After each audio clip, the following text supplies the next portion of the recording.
could not risk telling people anything about the nuclear weapons program, and therefore the entire program was exempt from oversight from occupational agencies, from the United States Congress, from the usual kinds of medical and health-related standards that we take for granted in the rest of our society.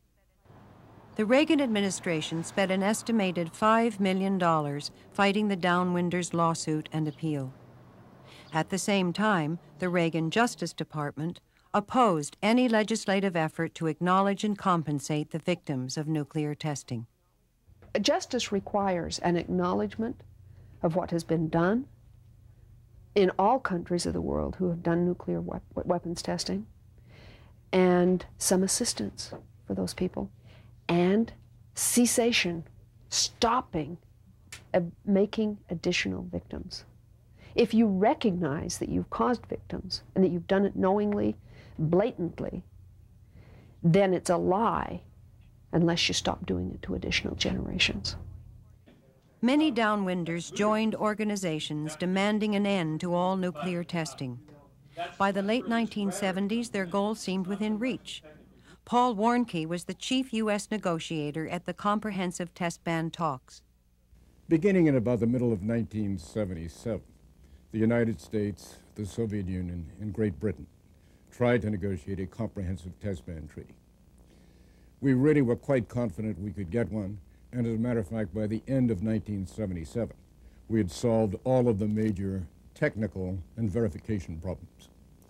What happened at that point was that we lost the political will to continue. The Soviets had put military advisors into Egypt, and we were very concerned about Soviet influence in Africa. So as a result, the talks first petered out and then eventually were terminated. But we had a great chance in 1977 and 1978 to complete a comprehensive test ban.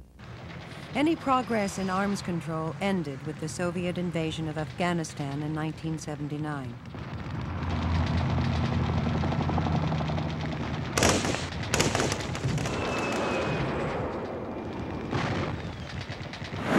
This set the stage for the renewed Cold War under Ronald Reagan and Leonid Brezhnev. I think President Reagan genuinely believed that the Soviet Union was an evil empire. They would cheat, they would do anything necessary to achieve their goals, which he assumed was the domination of the world. A comprehensive test ban treaty was incompatible with the goals of the Reagan administration. A comprehensive test ban treaty would have choked off nuclear weapons at the source, even as the Reagan administration was beginning to design third-generation hydrogen warheads. Hydrogen warheads that could be used in a conflict in the Third World, weapons that could be used in a Star Wars system to energize X-ray lasers. Over $1 trillion was spent to modernize nuclear weapons, for example, the Trident missile, to modernize strategies called warfighting strategies, strategies in which you could actually fight, survive, and perhaps prevail, win in a nuclear confrontation.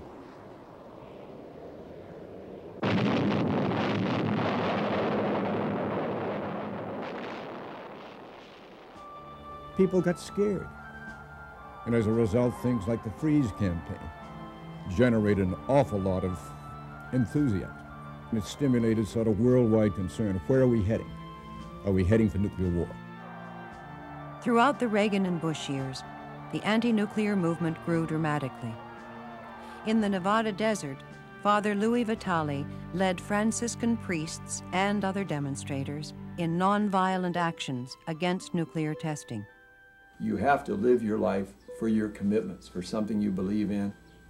We had to show that we were really serious about this. We were really ready to lay down our lives. So as you said, we are going to keep going to bring our message, to try to say, even to the very people setting off the bombs, don't do it. And so we just continued, like walking with the cross right into the test site. Every time they set off a test, it is a massive act of destruction. That, to me, it's like, I've come to see it, I've learned this from women, it's like the rape, ultimate rape of the earth. And from the native people, we came to realize that was their land, Shoshone land. Of course, the Shoshone have been here forever, you know, from time immemorial. And when the United States became a nation, the Shoshone government is already here. Close to 1,000 bombs have been exploded to this point within Shoshone territory. To us traditional Western Shoshone, that is a great abomination. We cannot imagine or visualize how anybody could damage Mother Earth in that fashion, because radiation, lasts for thousands of years, and that ground down there is probably ruined for any kind of life for thousands of years to come. Together with other downwinders and anti-nuclear demonstrators, Raymond Yowell has been arrested repeatedly for civil disobedience at the Nevada test site. Traditionally, the Shoshone lead the procession to the test site entrance.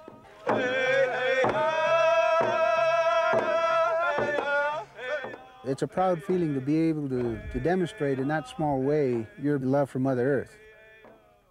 And then to have the support behind you of the people that are there, regardless of where they come from, that is also a great feeling.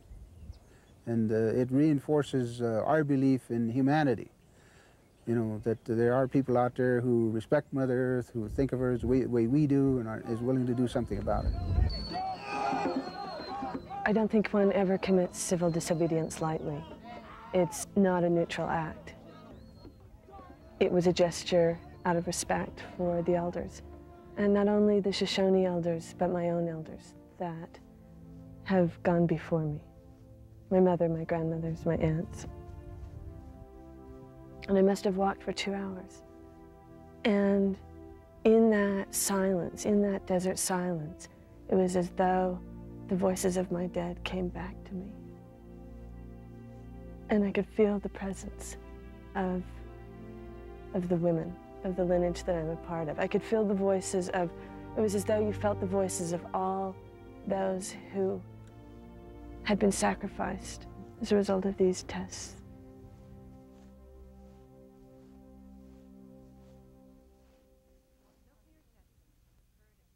Nuclear testing has occurred at nearly 100 locations. The former Soviet Union has had 2 main nuclear test sites, in Kazakhstan and on the Arctic island of Novaya Zemlya. The United States and Great Britain have tested mainly in Nevada, the French principally in Mururoa, the Chinese at Lop Nor. These governments have all denied that their nuclear tests have caused any harm to health or the environment.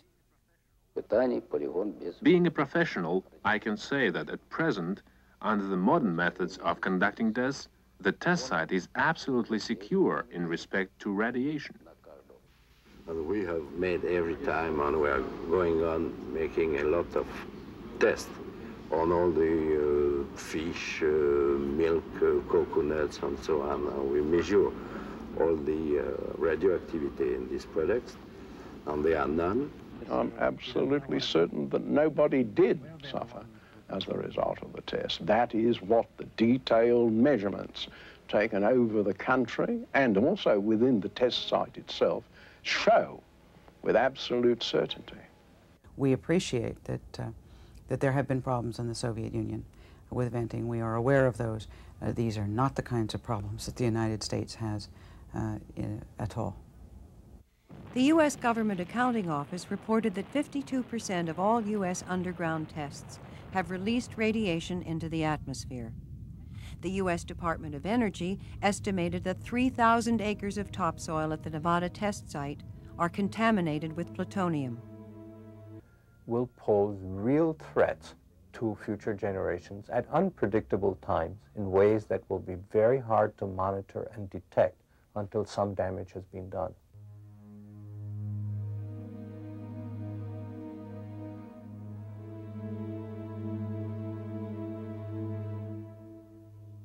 The radioactive contamination may be worse at the test site in Kazakhstan. Lakes, which formed within the bomb craters, are intensely radioactive, yet they're used for public swimming.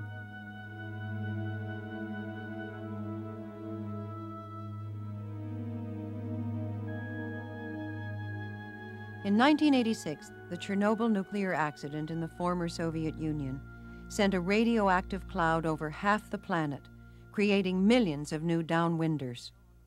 In Kazakhstan, Chernobyl aroused fears that radiation was causing the clear increase in cancer and birth defects in communities near the test site.